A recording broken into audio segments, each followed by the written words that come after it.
Welcome to this week's Future Toolbox podcast. We explore the Z to A of life skills, where each letter stands for a topic and essential tool to help you get ahead in life.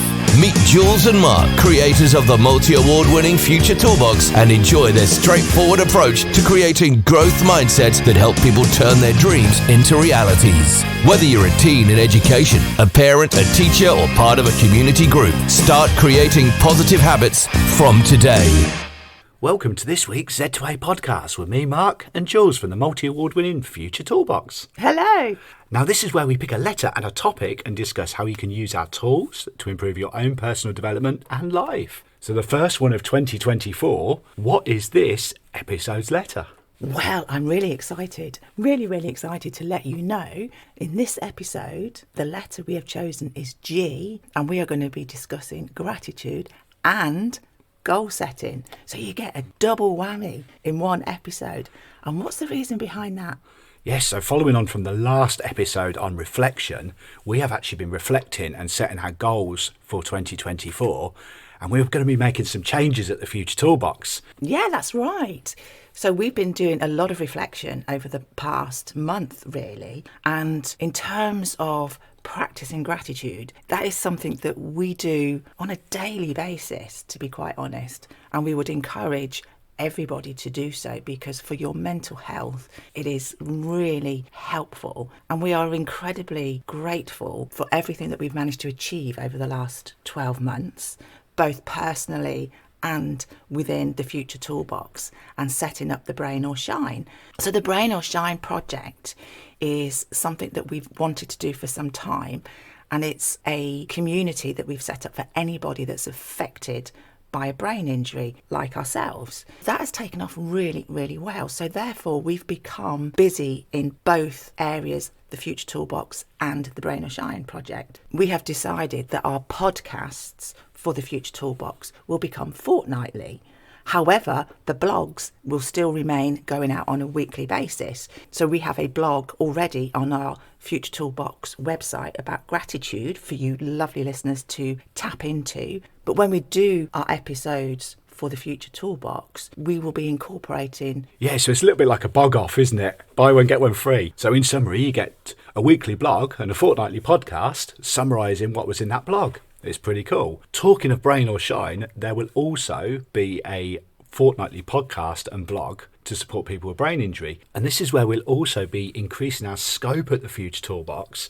So we have a brand new website on the way, with some nice new designs. It looks really good so far, and we'll be working on that over the next few months. We're also looking at our programs that we deliver to make sure that they are more neurodiverse, so that everybody can tap into them and they're more compatible for every person's individual learning styles. So we sort of started off at the start with the G is gratitude and talking about how this improves your mental health. We looked at our gratitude, which led us to our goals with the Future Toolbox. So in summary, we've looked at the ways to change and streamline our podcasts and our blogs and be able to offer the neurodiversity and also the Brain or Shine project. Now, let's go back to gratitude itself. So some of our listeners may be sitting there and thinking, so how do you guys practice gratitude, or what tips could you give me to incorporate gratitude into my daily life? Well, a good way is to spend 5 minutes every day and maybe record it in a journal and reflect on the positive things that have happened during the day. So therefore, evening or the last thing that you do is a good time of the day to do it, because the last thing that you're thinking about before you settle and go to sleep is positive thoughts. So therefore you'll wake up in the morning with the positivity in your mind. Now these can be really small everyday things like eating a delicious meal or watching a beautiful sunset. It might even been a conversation that you've had with a friend who's paid you a nice compliment, or even better, you've paid somebody else a nice compliment and made their day. Yeah, think about expressing gratitude to others as well, because it's great to think of all the nice experiences or good things that's happened to you, but maybe somebody has been kind to you that day or that week, and expressing gratitude to them, whether it be ringing them up, meeting them for a coffee, or just sending them a little text and say, do you know, thank you so much. That was really lovely. Absolutely. And finding the joy in the small things is something we just said. So it could be the sunset, it could be the lovely meal. And a final one to just touch on is practicing mindfulness. We live in a really, really busy world where sometimes we just don't get a chance to switch off. So mindfulness could be just taking that moment to sit down on the sofa or maybe lay down on the floor and just focus on your breath. Bring your attention to the present moment and think of the things that are happening right now. And if laying down isn't for you, then perhaps go for a walk around your local area and just listen to the sound of the birds singing or take in the trees blowing in the wind. Just those really, really simple things in nature. Yeah, grounding yourself with nature is a wonderful way to practice mindfulness and be in that present moment and just take it all in. Okay, so for you listeners out there, we're going to challenge you to set yourselves 5 minutes a day just to practice gratitude. Now, some people say, well, I haven't got time. You have 5 minutes in your day. Let's face it, you probably waste that on your phone.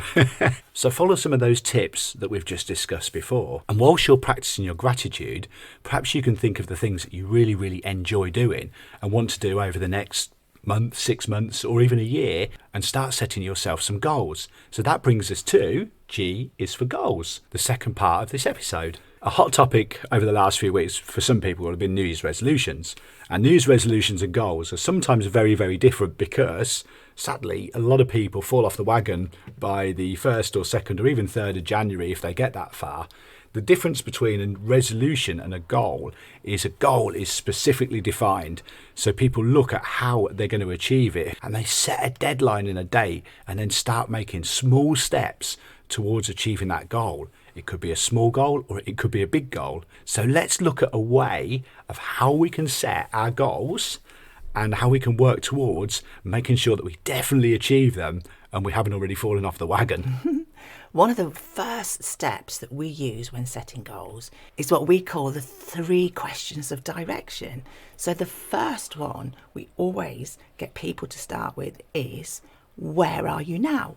Now, that doesn't mean where are you now like you're in the car listening to this or you're laying in your bed. Where are you right now in your life? And this is where mindfulness could come in quite well, because if you're practicing your mindfulness, you're in the moment. But just take it a little step further. So where are you now could be looking at the things that you've achieved or the things that you maybe are working on, the things that you're good at, your strengths. I'm going to now put you on the spot because I know you love being put on the spot, don't you? No, never. Of course you do. You do this to me all the time. Go on then, hit me with it. Yeah.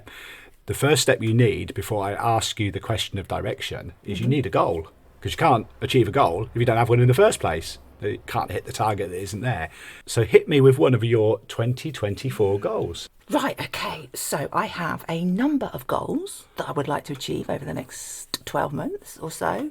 And I'm going to pick the bongo solo. The bongo solo. I love that. And that's exactly how it's written down on my goal list. So, bongo solo. A bongo solo. Now, I'm going to get you to explain what the bongo solo is in a second, but I'm also going to ask you the first question of direction. So where are you now with your bongo solo? Well, I have a new set of bongos, which I got for Christmas. Thank you, Santa. And they are really good. I currently am playing in the jam sessions when Mark's singing, and I'm playing quite well. I'm a bit of a natural. Apparently I've got the rhythm. But my goal is to play a solo one night at the jam session. So let me explain how that happens. Through the jam session, sometimes we have musicians that play the fiddle or harmonicas or guitars, and throughout a song they get given the chance to do a solo bit. I'd love to have the confidence to do a bongo solo. That's really cool, actually. Yeah, I haven't even told you this yet. No, that's really, really good, because you hear of guitar solos, you hear of drum solos, so a bongo solo actually fits in really, really well with that. And you've answered the question really, really well. So where are you now? You're actually pretty natural at rhythm, which has been noticed by everybody in the room. So you know that you have a talent for it and you want to develop that to be able to be on stage and do a solo. Yeah. So that's where you are now. Now, the next question is, where do you want to be? You've already covered that a little bit because you're saying you want to bongo on stage. But it's also good to think about when you want to achieve this goal by. Oh, when do I haven't actually set a date on it. Let me think about this. So we're at the beginning of January. I don't know how long this is going to take me. So I would like to be able to be confident enough to do this by July. July, that's fabulous. So your goal is to do a bongo solo by July 2024. Now, the next question I'm going to ask you is how are you going to get there? And again, this question for our listeners doesn't mean, well, I'm going to walk into the bar, we have the jam session and walk onto the stage. It's thinking about what do you actually need to do? Who's going to help you? Also, sort of how long this is going to, each step is going to take. And it's breaking your goal down into small bite-sized chunks. What do you need to do? Well, I'm going to let you into a secret that Mark doesn't even know. I've chosen the tune. And for those of you that like trance music or dance music, whatever, there's a song called Bongo Solo. It starts with the bongos and it's incredible. And I was out running yesterday and I kept listening to this song over and over and over again to try and get that pattern into my head. So I've started it already. What I think I need to do is I need to break it down because it's quite a lot to learn. So I'm going to learn each bit individually. So spend a few weeks practicing until I can put the whole solo together.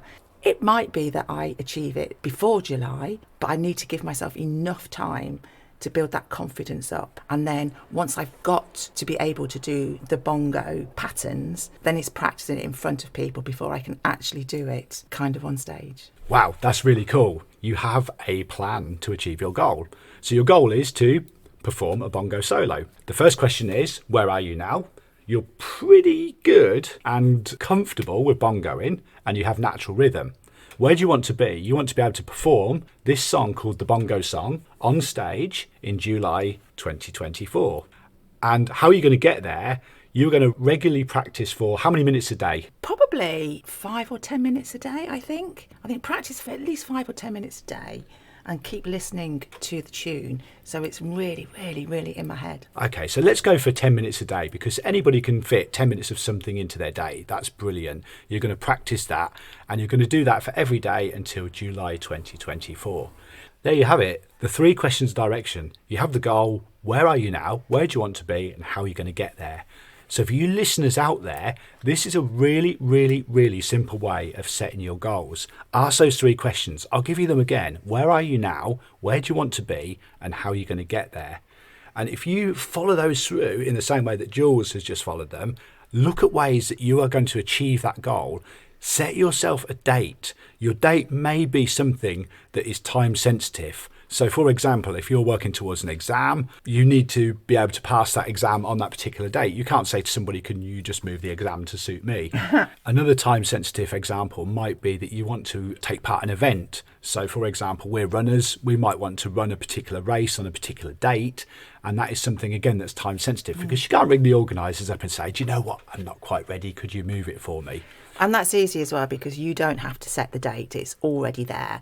And so then you can decide, for example, if you wanted to run a half marathon or a 10K, you can look at the dates of ones and pick one that suits you and where you currently are and help you plan. You'll know where you want to be and it'll help you make that plan in between and how to achieve it. Yeah, that's great advice. Now, one thing to be really careful of is if it is not time sensitive. Sometimes people can fall off the wagon and find that because their goal is too far in the future, they just don't get round to starting it. Or they start it and they lose interest partway through. So sometimes challenge yourself when you set yourself the date of, is that too far in the future? Could I do it sooner? I would ask a question for you, and I'm not expecting you to answer this now because you probably don't know, but could you learn that bongo song quicker? And it's just sometimes thinking, actually, is there a way I can learn it before July and bring that date forward? It might not be the case that you can bring it forward, but it's always worth that little challenge when you're setting the date. It is worth it, but I also think if you're a busy person and you've got a lot of things on, and if you set yourself that goal too soon, then you put yourself under too much pressure. To give yourself enough time to be able to achieve that goal will help with your mental health. And the best thing is, as you're getting into your plan and practicing or training or whatever it is that you're doing towards your goal, you can actually see it coming closer and you think, oh, I think I might be able to do this quicker than I thought. How wonderful is that? I think that's a better idea, to give yourself a little bit extra time. And if you manage to achieve it beforehand, that goal, that sense of achievement is going to be even greater. 2 more things to consider. Who is going to help you and how you're going to do it? In the question of how you're going to get there, you're also thinking about the tools or the people that are going to influence you. So this could be somebody that you know personally, or it could be following a program online or something like that as well. And the final thing you need to do is write the goal down, and if possible, display it somewhere that you're going to see it every single day. I know that your bongos are sitting on the table right next to the sofa, and they look pretty cool. So every time you walk past them, you can see your bongos, and that reminds you to practice. So make your goal visual so you can see it every single day and focus on those little steps. I could put a sticker on them and say, Bongo Solo, July 2024. I think you should do that right now. Well, not actually right now, because we've got to finish recording this podcast. So I'm going to chuck one back at you, Mark. Funnily enough, we've been sitting and been doing our goal setting and reflection and everything over the last few weeks. But what we've not done is shared all of our goals with each other. So do you want to share one of yours? Oh, okay. So I'm going to pick a running challenge because listeners know I'm a runner and I love doing that. So there is a 5-series event called the Tanaho Challenge, which is here on the island of Lanzarote. My goal is to complete that event, do all 5 races. And also I'd like to finish in the top 10 of my age category. Wow, that's an amazing goal. Now that is pretty tough. The races are pretty tough, but I'm going to set that goal to finish in the top 10 in my age category, and I need to achieve that goal by September. I will check the date, but I think that's the date of the last race. So again, it's a time-sensitive goal there. So where am I now? I'm a confident runner. I've got used to running the trails of Lanzarote. Where do I want to be? Top 10 of my age category. And how am I going to get there? I'm going to continue my weekly training on the trails. I'm also going to enter other similar events so that I can get used to racing on those trails, and I'm also going to recce some of the routes and look at where I'll be running as well, just to get that familiarity. So there's my goal. Fantastic. So guys, I hope that helps you in terms of setting your goals and your intentions for 2024. You don't have to set great big goals. They don't have to be amazing. They can be as personal to you as they need to be. But we wish you lots of luck with that.